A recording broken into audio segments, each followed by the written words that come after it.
In this video, I'm going to teach you how to fix Venmo purchase protection not working. So your purchase protection is not working on your Venmo.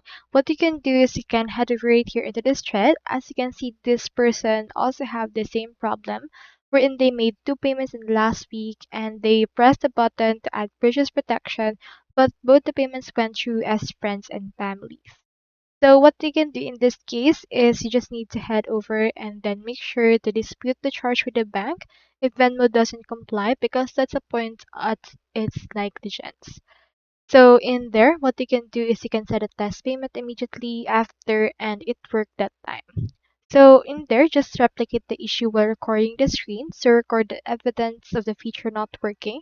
So in that way, you can dispute with your bank of what it can actually help you and then reverse back the payment right there.